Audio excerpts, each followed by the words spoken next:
फिर निवेदन है, सबसे श्रेष्ठ जिंदगी में एक होना चाहिए, वो हो तुम्हारा श्रेष्ठ सलाहकार। अच्छा सलाहकार तुम्हें मंजिल तक पहुंचा देता है। सलाहकार अगर श्रेष्ठ नहीं है, सलाह देने वाला श्रेष्ठ नहीं है, तो मंजिल तक नहीं पहुंच सकते। चलना अपने पांव से है, बढ़ना अपने पांव से है, जाना तुम्हें पथ पर है, मेहनत तुम्हें करना है, पर बीच बीच में कोई ऐसी सलाह देने वाले मिल जाते हैं जो तुम्हें पथ से भ्रष्ट कर देते हैं।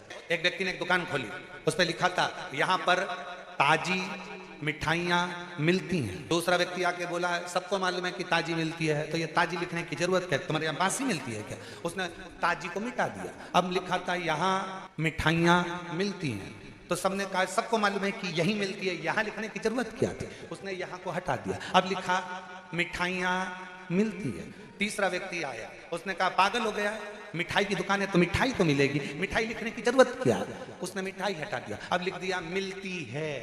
फिर चौथा व्यक्ति आया, अरे पागल हो गए, ये लिखने की क्या जरूरत है कि मिलती है? लोगों को समझ में नहीं आएगा क्या मिलती है, हटाओ, इसको भी हटा दिया। उसने बोर्ड उतार के नीचे रख दिया।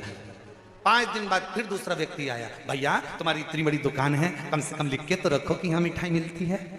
सलाहकार बहुत मिलेंगे, कोई तुम्हें पथ से हटाएगा, कोई तुम्हें पथ से मार्ग से भ्रष्ट कर देगा, कोई तुम्हारे को अलग कर देगा, कोई घर से, परिवार से, नातों से, कुटुंब से, कबीले से, सबसे दूर कर देगा। और कोई सलाहकार जिंदगी में ऐसा मिलेगा, वो तुमसे कहेगा किसी से बैर मत करो, अपनी जिंदगी मस्त होकर जियो। कोई ताना दे, गाली दे, अपशब्द कहे, आड़े तेड़े संबोधन करे, तुम्हें गालियों पर गाली दे दे, तुम्हें अपशब्द पर अपशब्द कहे, तुम्हें जितने जितने दुनिया के लोग ताने दें, सब सुनते जाओ। ये कान से सुनो, ये कान से निकाल दो। भगवान ने 2 कान दिए काय के लिए? कथा मिले तो दोनों कान से सुनो, गाली मिले तो इधर से सुनो, इधर से निकाल दो।